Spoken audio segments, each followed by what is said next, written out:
Soldiers, don't give yourselves to brutes, men who despise you, enslave you, who regiment your lives, tell you what to do, what to think, and what to feel, who drill you, diet you, treat you like cattle, use you as cannon fodder. Don't give yourselves to these unnatural men with machine minds and machine hearts. You are not machines, you are not cattle, you are men. You have the love of humanity in your hearts. You don't hate, only the unloved hate, the unloved and the unnatural.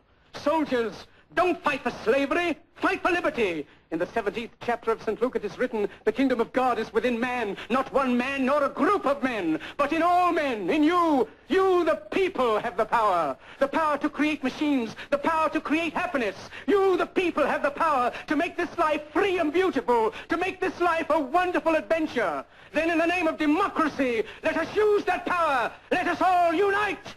Let us fight for a new world, a decent world, that will give men a chance to work, that will give youth a future and old age a security. By the promise of these things, brutes have risen to power, but they lie. They do not fulfill that promise. They never will. Dictators free themselves, but they enslave the people. Now let us fight to fulfill that promise. Let us fight to free the world, to do away with national barriers, to do away with greed, with hate and intolerance. Let us fight for a world of reason, a world where science and progress will lead to all men's happiness. Soldiers, in the name of democracy, let us all unite!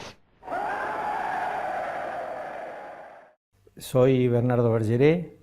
Hace muchas décadas que estuve vinculado, y aún lo sigo de corazón, vinculado al movimiento de la música pop y del rock nacional, casi desde los albores de todo el movimiento, en la época en que a través de la revista primero Pin-Up y después Pelo discutíamos entre progresistas y complacientes. Yo estaba dentro del rubro de los complacientes, pero dentro de ese rubro muchas de aquellas producciones hoy siguen siendo clásicos y ya están comparadas y ya han pasado, se rompió ese hielo que separaba una cosa de la otra y el paso del tiempo las ha amalgamado.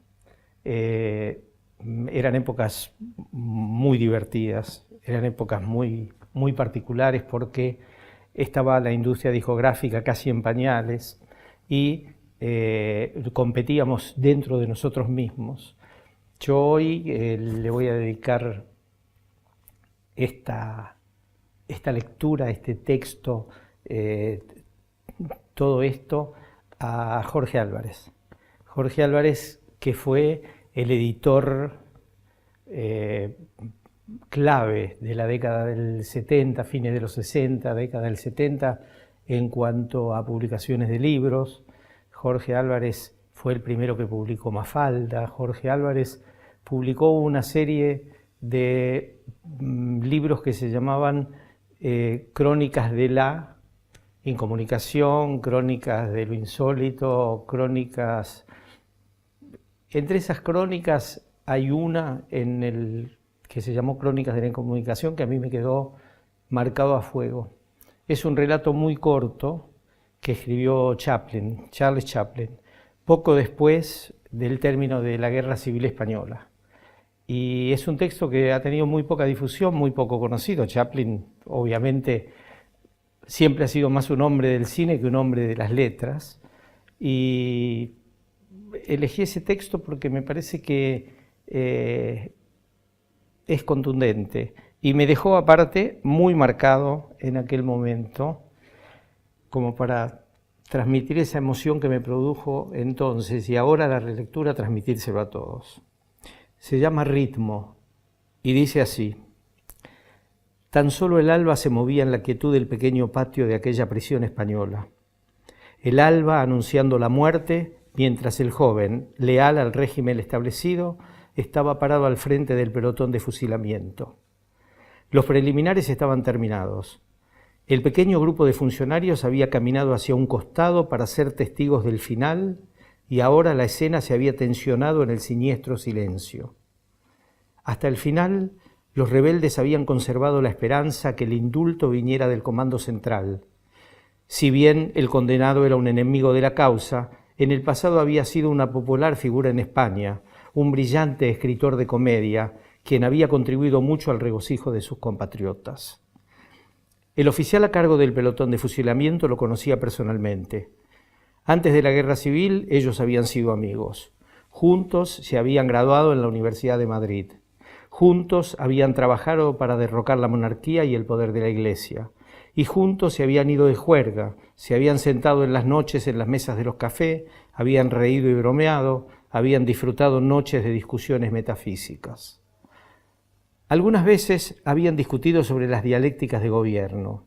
Sus diferencias fueron amigables entonces, pero ahora esas diferencias había forjado desdicha y agitación sobre toda España y había traído a su amigo a morir en las manos del pelotón de fusilamiento. Pero, ¿por qué pensar en el pasado? ¿Para qué razonar? Desde la Guerra Civil, ¿qué bien traía razonar? En el silencio del patio de la prisión, estos interrogantes pasaban febrilmente a través de la mente del oficial. No, él debe dejar atrás el pasado. Tan solo el futuro importa. ¿El futuro? Un mundo en el cual estará privado de muchos de sus viejos amigos. Aquella mañana era la primera vez que se encontraban desde la guerra, pero ninguna palabra fue hablada. Únicamente una vaga sonrisa de reconocimiento pasó entre ellos mientras se preparaban para entrar al patio de la prisión.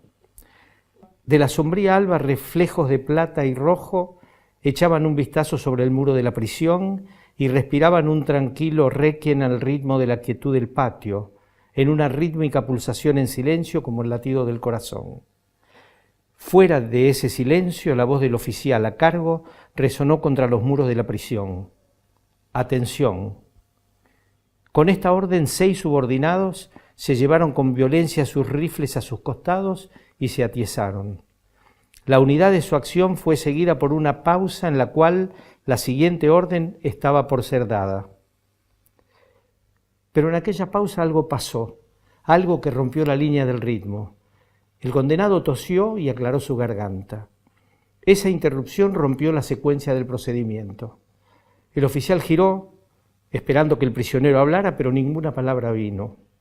Volviéndose hacia sus hombres nuevamente, estaba a punto de proceder con la siguiente orden. Pero una repentina rebelión tomó posesión de su cerebro, una amnesia psíquica que dejó su mente en blanco. Permaneció aturdido ante sus hombres. ¿Qué pasó? La escena en el patio de la prisión no tenía sentido.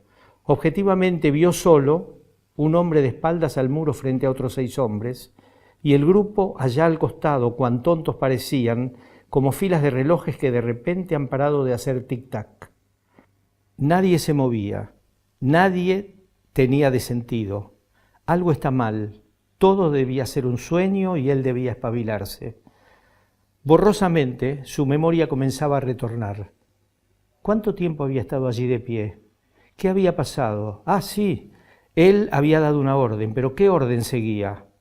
Después de atención era la orden presenten armas, y después de esa apunten y luego fuego. Una débil noción de esto estuvo en el fondo de su mente, pero las palabras por articular parecían remotas, dudosas y fuera de él mismo. En este dilema gritó incoherentemente, amontonadas palabras que no tenían significado, pero para su alivio los hombres presentaron armas. El ritmo de sus movimientos puso su cerebro en ritmo y nuevamente gritó. Ahora los hombres apuntaban, pero en la pausa que siguió, allí entraron en el patio de la prisión apresurados pasos como de la naturaleza de los cuales el oficial supo que significaba el indulto. Instantáneamente su mente se aclaró. ¡Paren!, gritó frenéticamente al pelotón de fusilamiento. 6 hombres de pie, preparados con rifles. 6 hombres estaban atrapados en el ritmo. 6 hombres, cuando escucharon el grito para parar, dispararon. Charles Chaplin.